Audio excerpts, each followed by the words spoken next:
Olá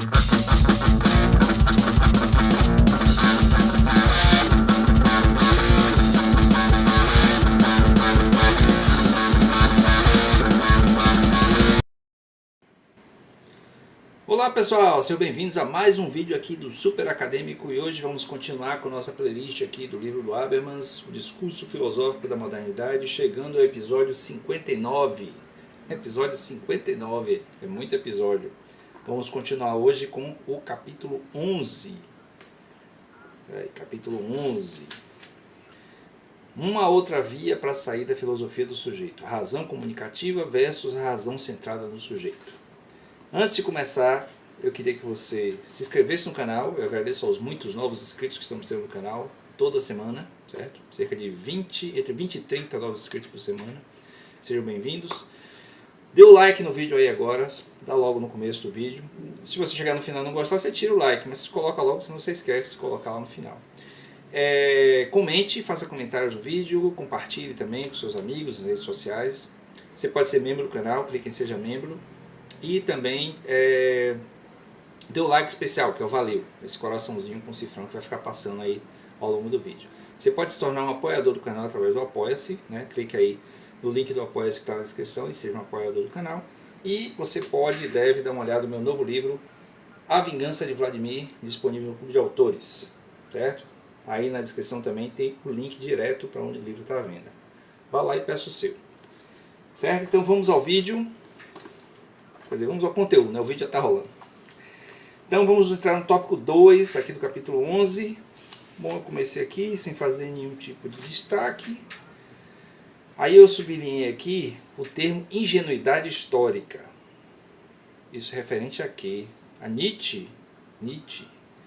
Ingenuidade histórica. A nova crítica da razão recalca aquele contradiscurso de quase 200 anos, imanente à própria modernidade, o qual pretendia relembrar com estas lições. Então, quer dizer que a crítica da razão moderna, no caso, iniciada por Nietzsche e continuada pelo Heidegger, pelo Derrida, pelo Foucault, é o recalque, como ele está dizendo isso, daquele contradiscurso de quase 200 anos, imanente à própria modernidade, porque a modernidade ela é feita de contradição sobre si mesmo, certo? Então, um questionamento dela sobre si mesmo. Não se trata mais de concluir o projeto da modernidade. Ele colocou entre parênteses ele mesmo, Habermas. Trata-se de revisá-lo. Assim, não que o esclarecimento tenha ficado inacabado, mas apenas não esclarecido. Ô Habermas. Quer dizer, o esclarecimento não ficou inacabado. Ele não tem que ser concluído. Ele só não ficou esclarecido, quer dizer, o esclarecimento não ficou esclarecido. Então, espero que tenha ficado claro para vocês que estão assistindo o vídeo que Habermas diz que o esclarecimento só faltou ser esclarecido, mas ele não ficou inacabado, quer dizer, ele concluiu. Bom, mas dá para entender que assim, houve um esforço muito grande de certas linhas de pensamento da filosofia contemporânea, né, especialmente no século XX, a partir, né, em que Nietzsche, enquanto estava vivo, não era muito relevante, digamos assim. Mas depois, teve uma influência grande em várias linhas filosóficas que descreditam, né, que criticam, que vão contra, né, que falam mal, né, da racionalidade moderna, basicamente do iluminismo, né, do esclarecimento. E o Habermas vai dizer que esse projeto de crítica à razão moderna, usando a própria linguagem da razão moderna, como ele já falou também ao longo do livro, na verdade foi por um caminho errado.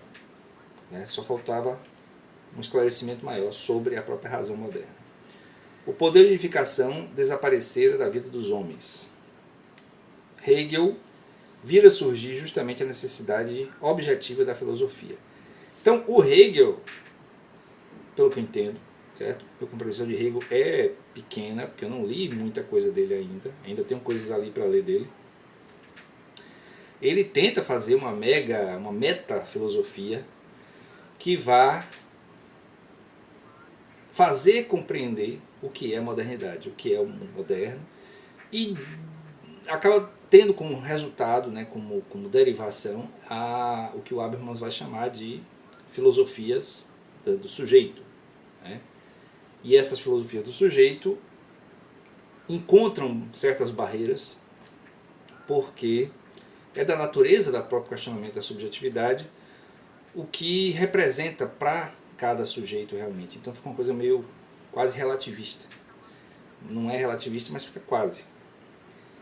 E aí há uma necessidade de unificação. A razão pode, pois, iludir-se sobre si própria, tomar-se pelo todo, entre parênteses, Hegel, ou arrogar-se de abranger o todo, quer dizer, abrir mão de abranger o todo. Então, a razão pode tentar entender tudo ou pode não tentar entender. Acaba entendendo coisas parcialmente. A sociedade é representada como uma praxis em que se incorpora a razão. Essa praxis efetua-se na dimensão do tempo histórico, mediatiza a natureza subjetiva dos indivíduos em suas necessidades com uma natureza objetivada no trabalho. A influência marxista. Né? Então, a sociedade é representada como uma praxis, é uma coisa do dia a dia, é uma prática. Se incorpora a razão. Então, a razão acaba incorporando essa praxis como parte própria do trabalho. Né? Essa praxis efetua-se na dimensão do tempo histórico e é mediatizada na natureza subjetiva dos indivíduos. Então, cada indivíduo aprende de um jeito, já que é mediatizado por essa subjetividade. Em suas necessidades, com sua natureza objetivada no trabalho, já que a gente vive no dia a dia do trabalho, né? Da sobrevivência. É a própria sociedade cindida que força ao recalcamento da morte, ao nivelamento da consciência histórica e à sujeição tanto da natureza interior como exterior. Quer dizer, é o fato da sociedade estar dividida, de certo modo. Fala bem sobre a nossa época atual, né?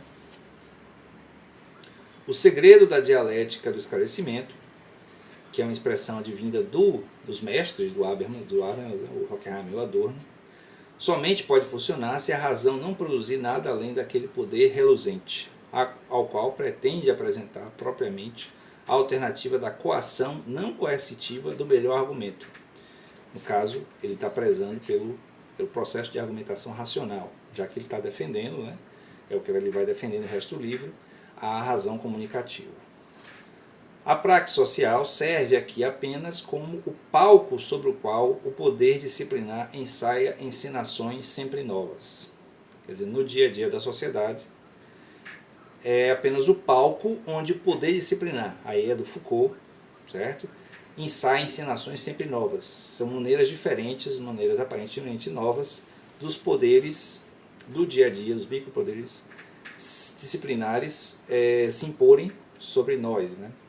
Nós, as pessoas comuns. Razão subjetiva socialmente partida, arrancada da natureza. O outro da razão é a natureza, o corpo humano, a fantasia, o desejo, os sentimentos. Ou melhor, é tudo isso na medida em que a razão não pode se lhe apropriar. Então, aqui ele está falando da natureza, do corpo humano, da fantasia, do desejo, dos sentimentos, como sendo contrapostos à razão. Certo? A razão não consegue se impor, né? Não pode se lhe impor, se apropriar, né? Apropriar desses elementos, que é esse outro da razão. A natureza, que é sempre um mistério, o corpo humano, que apesar das imposições do poder disciplinar, continua atuando, digamos assim, de maneira natural. A fantasia, quer dizer, os elementos criados pelos indivíduos, o desejo, aí a psicanálise pode desenchar bem essa questão dos desejos, que às vezes vão contra ao construto da razão, certo? Ao que é esperado do racional. E colocou também aqui os sentimentos, certo? Tudo bem, sentimentos. Não vou elaborar muito sobre isso, não.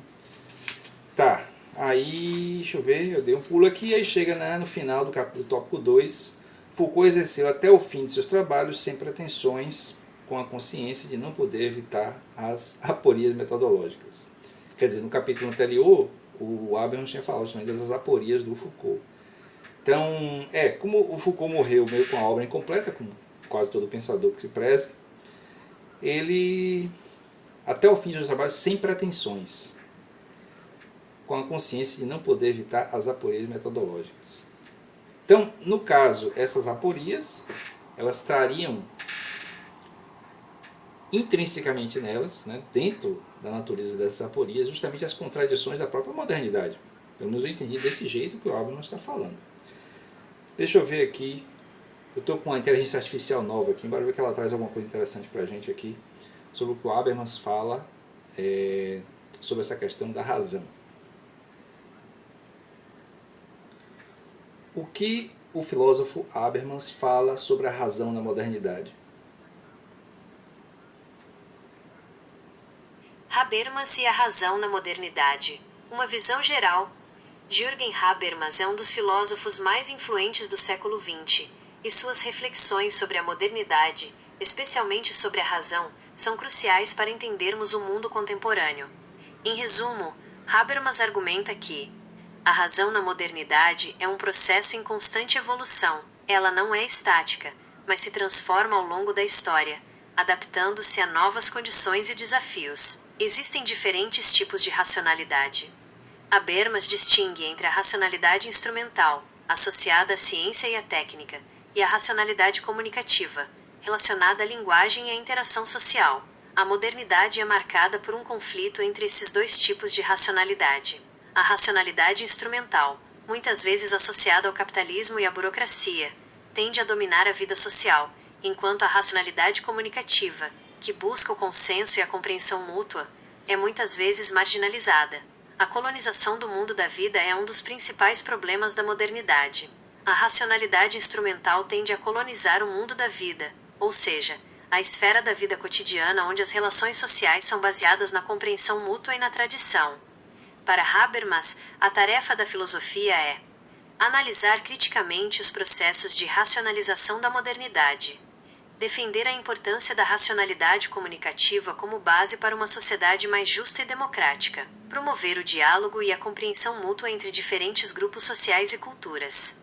Em termos mais simples, Habermas acredita que a razão não é apenas um instrumento para dominar a natureza, mas também uma ferramenta para construir uma sociedade mais humana e justa. Para aprofundar seus conhecimentos, sugiro que você leia as seguintes obras de Habermas: Teoria da Ação Comunicativa, História e Crítica da Opinião Pública. Gostaria de explorar algum aspecto específico da teoria de Habermas sobre a razão na modernidade?